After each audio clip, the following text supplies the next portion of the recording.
இப்போ கடந்த வாரங்களில் வந்து இந்த வருடம் வந்து கனமழை அதிகமாக இருக்கும் அப்படின்னு வந்து சொல்லியிருந்தீங்க சார். ஸோ இதனால் வந்து நிலச்சரிவுகள், அதாவது மலை பிரதேசங்கள்லாம் நிலச்சரிவு ஏற்பட வாய்ப்பு இருக்கா சார்?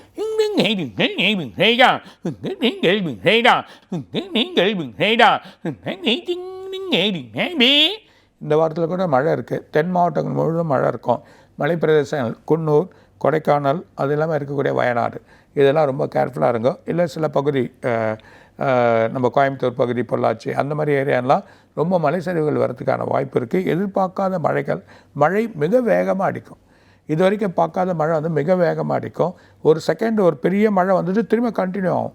அது பெரிய மழையாக அப்படி வர சொல்ல இந்த மலைச்சரிவுகள் ஏற்படுத்துவாங்க. பர்டிகுலராக வயநாடு, குன்னூர், இந்த பொள்ளாச்சி அந்த மாதிரி ஏரியாக்கள், அது இல்லாமல் உங்களுக்கு வந்து இருக்கக்கூடிய இந்த கொடைக்கானல் இதெல்லாம் வந்து பார்த்துக்கோ.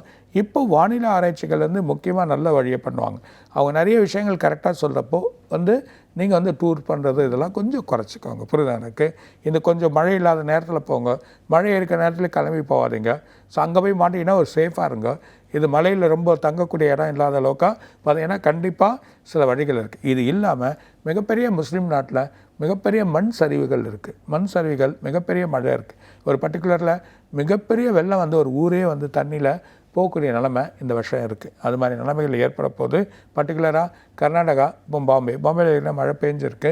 அது இல்லாமல் இன்னொரு இடத்துலையும் அதில் இருக்கக்கூடிய சரௌண்டிங்கில் இருக்கக்கூடிய மிகப்பெரிய ஒரு மழை வந்து ஒரு தாக்குதல் அங்கே இருக்குது. ஸோ அதை ரொம்ப கேர்ஃபுல்லாக இருக்கிறவங்க நல்லது. அதனால் இந்த மாதிரியான நிலைகள் இப்போ ஏற்படுறதுக்கு ரொம்ப அதிகமான வாய்ப்பு. பர்டிகுலராக இந்த ஏரியாக்கெலாம் போகிறது கொஞ்சம் தவிர்க்கிறது நல்லது அப்படின்றத சொல்லலாம்.